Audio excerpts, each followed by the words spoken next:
Hey there! So in this video, I'm going to show you how to use macros in Turbo Intruder from Burp Suite. Full disclosure, I haven't necessarily cracked the code yet, but I can show you how it's done. Okay, let's get started. So first thing you need to do is, let's go to Burp Suite, and the first thing I want to do is I want to clear my histories. Let's clear the history here. So that's done. Let's go to target. Let's remove the target just to be on the safe side. Target is removed, so everything is fine. You're not gonna, so in the initial, you're not gonna turn it on. You're gonna leave it off, and then you're just gonna go to the website. And essentially, what macro is just you're recording a number of steps to repeat over and over and over again. So, step one, click on my account. Step two, enter your name and password, which is Carlos and Montoya. Then you give it doesn't matter what you put in here, just put anything, and you can do it again. Just put one. And that's about it. Now, go back to Burp Suite, and what you want to do is you want to go to project options at the top. I already have a rule here, so let me just remove that. Okay, so I remove this rule. So you want to go to sessions. So up on top here, you click on sessions. Then over here, you click on add. Then on top, you want to go to scope. This is important. You want to click on extender because it's not checked by default. So click on extender because you wanted to work with extender as well. Over here, URL scope, you want to include all URLs. Then go back to details. I know it's a lot of steps, but you got to do this. Go to rule action, and on here you click on add, and it says run a macro. So basically, you're running it every single time. Over here, you want to add a macro. So you can add this macro.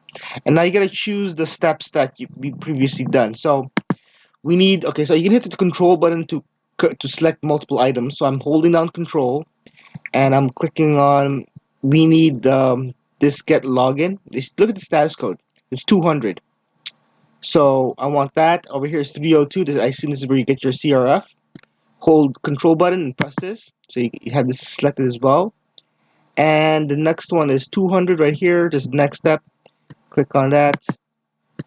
I believe these are the only three you need. Hit OK. And then you may want to test the macro to see if you're actually receiving anything. So let's test it. And you see here you have the CRF right here. If you look at the response, go down here and go to render. Is the render working? Well, essentially it tells you to enter your tells you to enter your 4-digit code. So it is working. Here we go. To enter your code. So this is where you want to end up, and then you want to enter your code. So hit OK, OK, OK for everything, OK, and that's it. That's all you need to do. Oh no, that's not. You got to go back to proxy, go to history, and you want that. It's gonna be this one. It's gonna be a post here, and you want to have over here. See this CRF and the code. Basically, you want this page right here.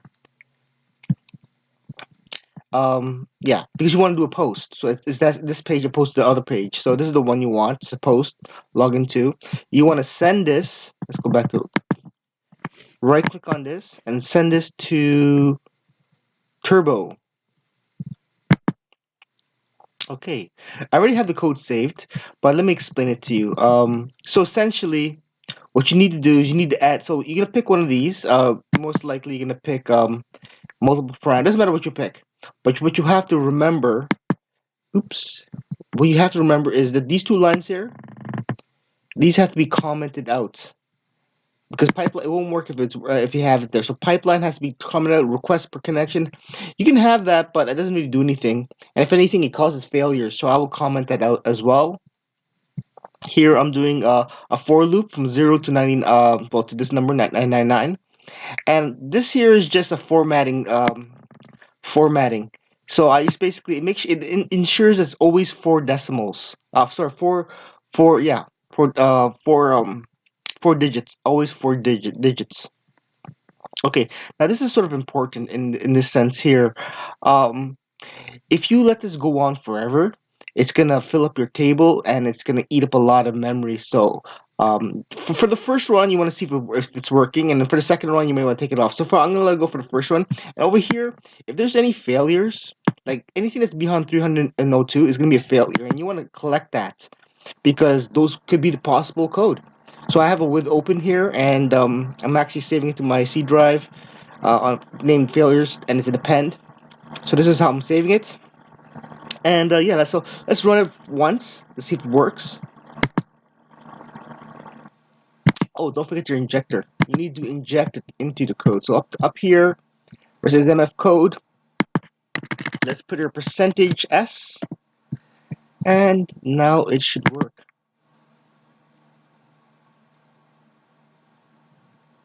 So it's working.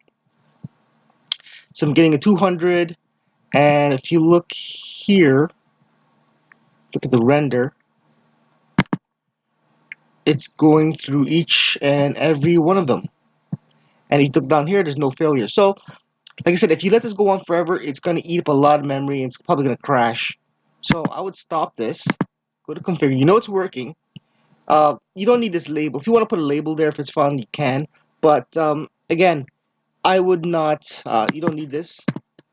And maybe, well, you may want that, but maybe you only want to collect. You only want to collect, put this to the table when you have a 302 here. And perhaps you may want to, I don't know, well, yeah, so if you want to collect it, so if you have a 302, then only add it to your table. And maybe you can actually put a label saying it's found. And yeah, and then you let it run, and it's going, except you're not seeing anything on the table. So if it actually finds it, it will actually show up on the table, and you can let this run forever. Previously, if you just let it run, the table's going to fill up, it's eat up a lot of memory, and it's going to crash. And that's about it.